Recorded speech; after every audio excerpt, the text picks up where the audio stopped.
Welcome to the Deep Dive. This week, we're cutting through the noise. We've got a curated collection, 5 key hotel and travel distribution stories from last week, picked just for you, the busy hotelier. We're talking massive AI acceleration, loyalty programs really breaking out of their boxes, and just fundamental shifts in how people travel, stuff that's probably already impacting your planning for next year. Absolutely. The big theme, I think, across all of these is speed and, well, volatility. It's not just knowing the trends anymore. It's about how fast tech and traveler behavior are changing and what that means for, your actual operations right now. Let's start with AI then, because the adoption speed is, well, it's pretty staggering. Marriott's reporting AI use for trip planning basically doubled in 1 year, from 26% up to 50%. Yeah, 50%. And the operational side of that is huge. If half your potential guests are using AI, your old SEO playbook is becoming obsolete fast. You have to structure your whole digital presence differently. Think algorithmic interpretation. Algorithmic interpretation, so clean data, perfect metadata. Exactly. That's the new baseline. Because if an AI can't understand your offering instantly, you might as well be invisible. It just won't find you. Okay, that's planning. But the data on actual booking intent is even more aggressive. 22% globally would let AI book everything. And get this, in the Middle East, that number jumps to 70%. 7. 0. Wow. 70%. Right. So it makes you think, doesn't it? Mm-hmm. Trip.com COO Jing Xiang, he makes a good point about disciplined AI investment, saying AI doesn't have passion, people do. Mm-hmm.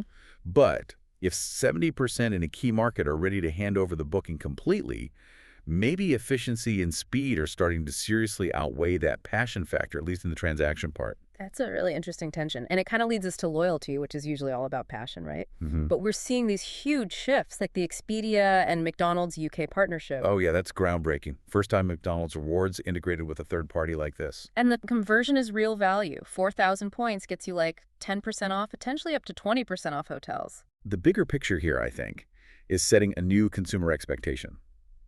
People are going to start expecting their loyalty points to work across different categories, fast food, travel, whatever. And for hoteliers. The massive new distribution channel, potentially. McDonald's got 2 million app downloads in just 6 months. You could be acquiring guests via Big Macs now. It sounds weird, but it's happening. Okay, so loyalty gets them interested, maybe, but what actually seals the deal looks like it's still flexibility. That Travel Boom survey, pretty clear. Super clear. Almost half, 48.8%, absolutely require free cancellation.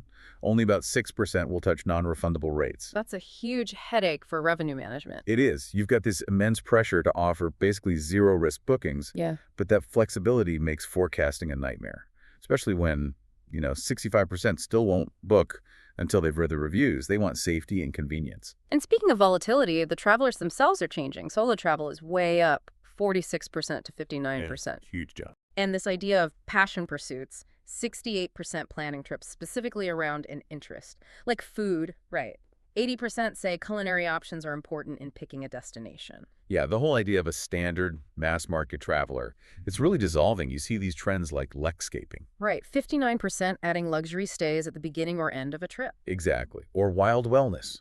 Travelers want hyper-specific things, Yeah. and that intensity is why seasonality is blurring.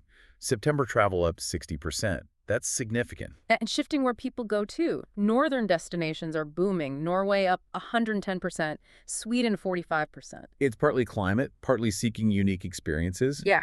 But it creates this forecasting puzzle, this booking paradox you mentioned earlier. Yeah, bookings within 72 hours tripled. But bookings 9 months out also doubled. How do you even manage that? That's the challenge. You need inventory strategies for the super spontaneous and the meticulous long-term planner, like people booking now for that solar eclipse in Spain in August 2026. Those are already selling out. Right. And then layer on reward tourism, people consciously choosing lower carbon options like trains.